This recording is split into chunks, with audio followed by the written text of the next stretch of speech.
Boss, I've updated the mission list. We've received some new job offers. The details are on your iDroid. Boss, some of the kids we've been keeping here have escaped. We don't know why they ran off, but it may have something to do with Ralph's death. The intel team's looking for them as we speak. I'll add information to your side ops list as it comes in. You need to locate and secure those kids. I'll try to find out what happened.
Boss, you need to find those kids who escaped. Fighting's still the only way of life they know. If we don't bring them back, they'll just end up getting killed.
Coming too.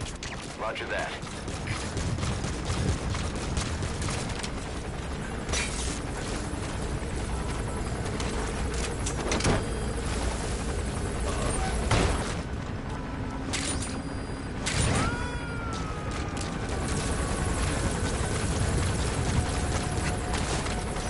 You got to extract him.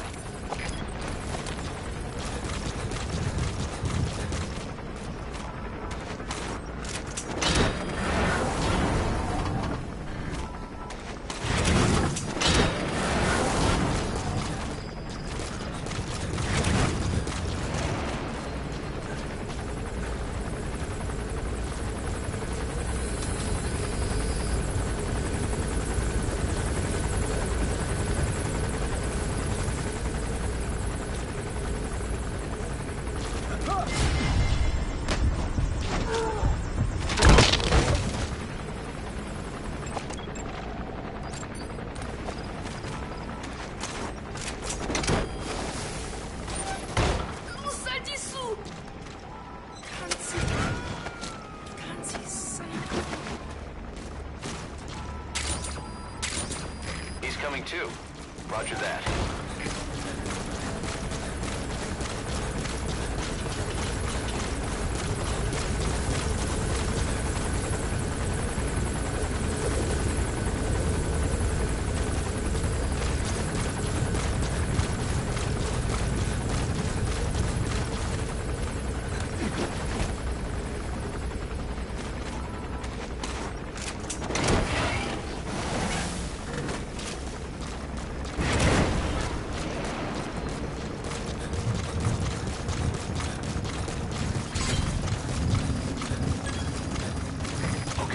Subject is in.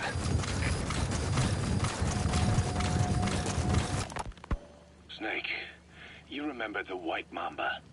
Of course, he's been going by Eli since we brought him on base. He was the leader of the child soldier unit we took out of that village and into our protection. Well, according to the kids you brought back here, all the escapees were especially close to Eli. There's reason to suspect he's behind all 6 escapes. We've already detained him. I'll be questioning him shortly. Wait. You'll be? Ocelot. You're incapable of taking an impartial stance with those kids. Question them all you want. It'll get you nowhere. Ocelot, you get too many kicks from your art of interrogation. It's not a matter of art. It's about quick, minimal strokes of psychological warfare. That's what gets the answers. And it's the best way to keep both questioner and subject safe. The risks only increase the more an interrogation drags on. At that point, it causes as much pain to the inflictor as the inflicted. Like I said, too many kicks. What I'm trying to tell you is we need quick results. Otherwise, it'll be too little, too late. I know that. And besides, I know the subject. I won't go overboard with a kid. Forget it. You're not needed. Snake, we'll want to question the other kids too. Be sure to bring them all back. Snake, about the escaped children. Eli confessed. The way he tells it, they wanted to go back to the battlefield. Don't rob them of their freedom, he said. If you bring them all back, there will be consequences. Next, he'll be asking for our surrender. Consequences? What consequences? No idea. That's all I have for now. You're too attached to those kids. Stop protecting Eli. Listen to yourself. Let me question him, and we'll get some real answers. Not necessary. I'll report as and when. Boss, we need you to get back a film canister one of our informants hid in the field. He was working under my orders to investigate the extraordinaries that showed up in Cyprus. The man on fire and the floating boy that keeps showing up where they're not welcome. Apparently they were the subjects of some top-secret research conducted by the Kremlin. Unfortunately, that meant our informant drew the attention of the KGB's Directorate S, and they took him out before we could make contact. The good news is he placed a report in a film canister and hid it somewhere in Spookmake Keep. Just before he died, he transmitted VI of the hiding place to us, but the data was cut off partway through. The image is far from clear, but it might provide the clue you need. We'll be analyzing the data further to try to clear it up, but for now, get to Spookmake Keep. The KGB have already dispatched a Spetsnaz squad to retrieve that film canister and cover the whole thing up. Boss, there's no time to waste. Head to Spookmake Keep and use the VI as a clue to find and retrieve that target. Why was Sahelanthropus mobile? How are the man on fire and that kid connected to Skullface's plan? If we can just get that report, we can blow it all wide open. Then we can shake off the last remnants of Skullface and the phantoms he left behind.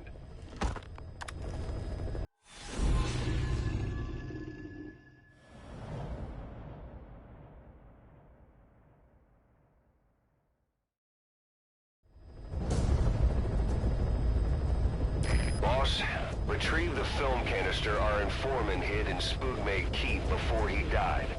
It contains vital information on Skullface's plan. For now, our only clue is the garbled photograph the informant tried to send us before the end. We're working on analyzing the data, but there's no time to wait. A KGB Spetsnaz squad is after the target as well.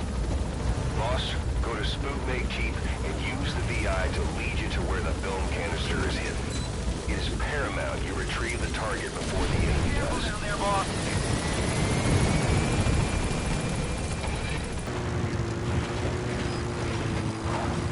There's some high ground there. Just what you need for recon.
Completed your objective.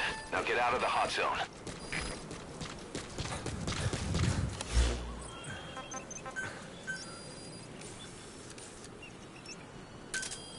Roger.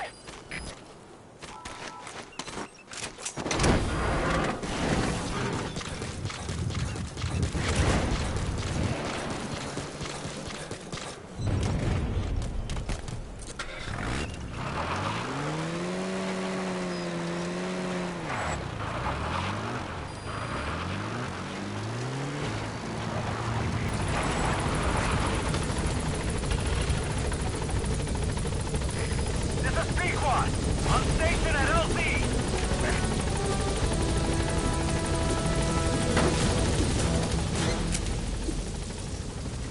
Gaining altitude.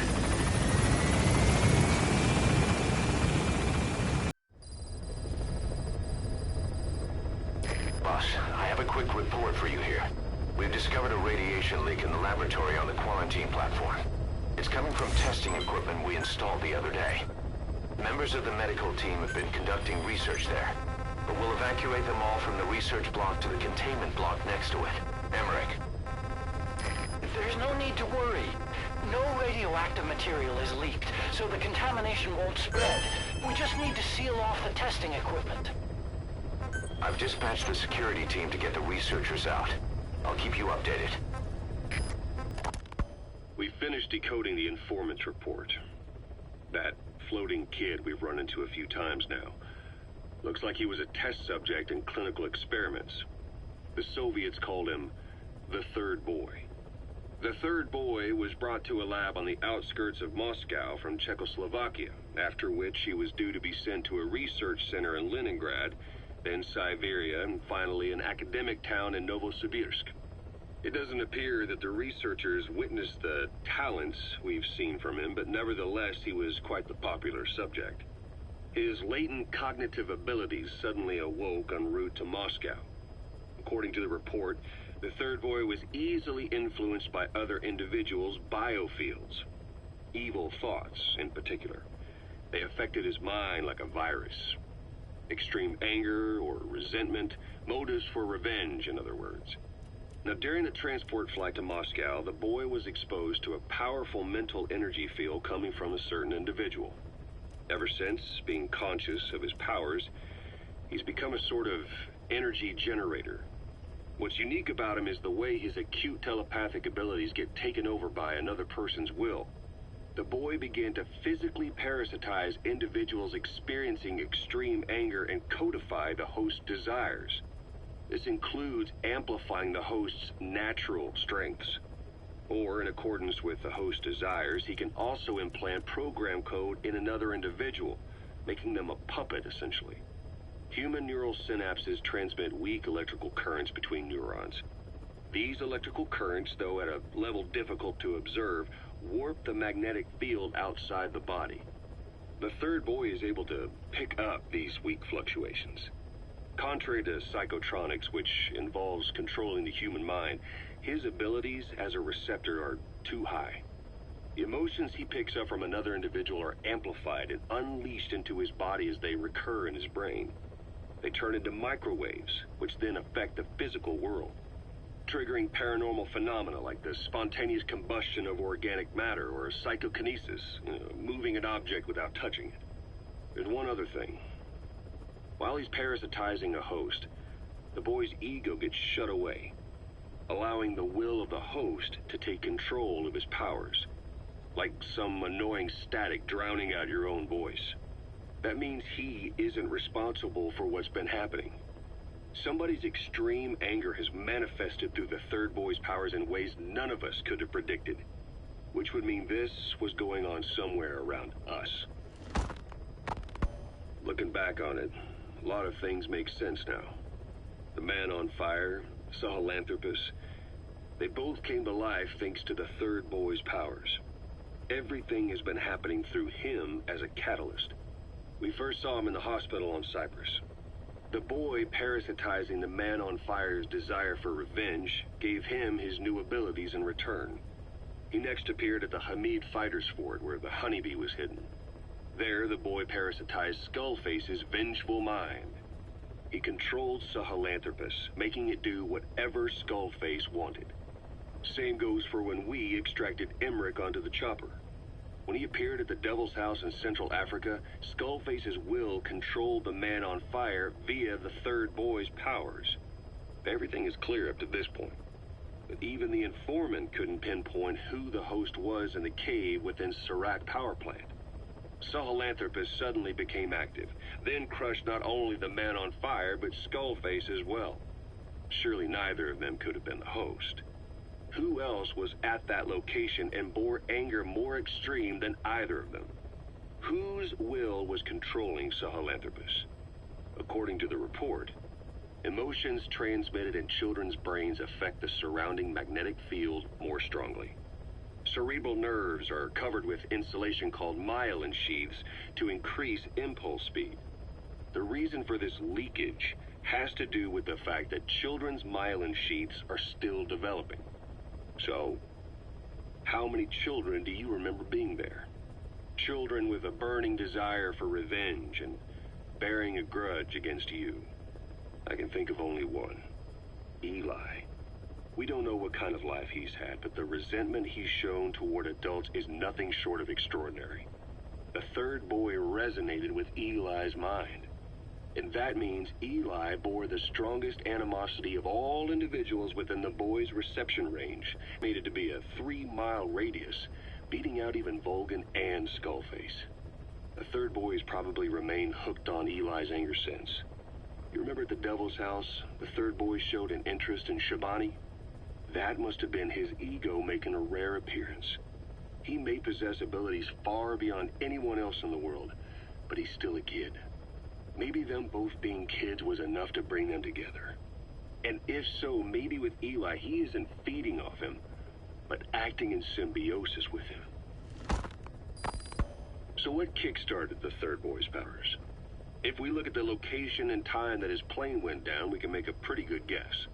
When the plane experienced the first anomaly, it gave an accurate report of its position to a control tower, due north of the Black Sea, 125 miles east of Kiev. Dead south on the Black Sea is Cyprus's Green Line. So the plane's position was directly north of the hospital where you'd been asleep for 9 years. And this anomaly was reported at exactly the same time that you woke up. The plane was enveloped in flame from the inside out. The fuselage burnt to ashes. There were no survivors, at least not publicly admitted. Your thoughts formed a synchronicity with the boy's psyche and were amplified inside his brain. That would have been more than enough to trigger his abilities. Your rage was like a big bang in his head, blowing the lid off his powers. The boy was then secretly moved to the lab outside of Moscow where Volgin was comatose. There, Volgin's thoughts resonated with the boy and he was awakened. Volgin became the man on fire, hell-bent on getting revenge on you. His instincts led him straight to you. Skullface knew Volgin from Operation Snake Eater, or perhaps from even before. Monitoring this pair of extraordinaries, he discovered the hospital and sent his assassin and XOF. Skullface was probably watching the situation from close by. Then, realizing how useful these two test subjects could be, he approached them. Reacting to Skullface's thirst for revenge, this time the boy let Skullface's will control Volgin. Volgin, at times driven by personal revenge, at times through Skullface's will, kept on moving, though his body was little more than dead meat. Perhaps there were moments where even your thoughts affected him as well. But without the boy's power, it was like the plug had been pulled from the socket. Everything was powered by anger, malice, revenge.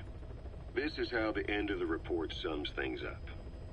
Both the third boy and the man on fire were originally test subjects of paranormal research for military applications, like telekinetically controlling the leader of an enemy nation and making him launch a nuke, or stopping the heart of someone on the wrong side of the Berlin Wall, experimenting with latent human abilities. They were used as tools of the Cold War. The boy's only crime was being born with unique gifts. But he was sacrificed on the altar of war. His life reduced to slavery under other people's wills. Turned into a living weapon with no will of his own. And eventually the only emotion he could feel must have been the desire to get revenge for the hand he'd been dealt. Boss, it's you that awakened the boy's powers. But there's more to it than that. I guess the anger emanating from you was something he could truly relate to.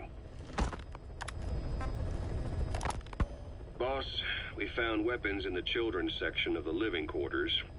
As you know, weapons are strictly off limits. We've got some rule breakers. The weapons we found were handmade. Blades ground out of knives and forks, a couple of bow guns built out of scrap, and explosives made using detergents.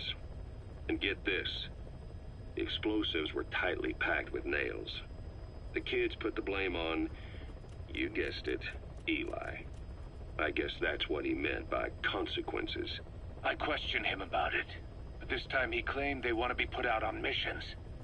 Send us to the battlefield, he says. Miller, enough is enough. You've protected him too much already. It's my turn to question him. Protected?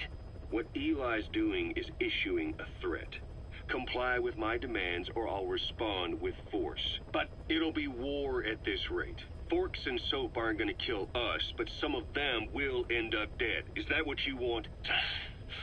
Now, I hate to say it, but they want to be on the battlefield. It's time you gave up this fantasy. Eli, he said they'd rise up against us if we bring the last kid back. There, you see? Ignore his demands. Don't let him return to quarters. That attitude is contagious. We lose control over them for good. For the time being, we've confiscated those handmade weapons. We're bumping up security and the number of psychiatric counselors. As for Eli... He needs some very special care. You mean solitary? Well, we can't leave him in contact with the other kids. If you won't do it, I will. Boss, keep working on extracting those kids.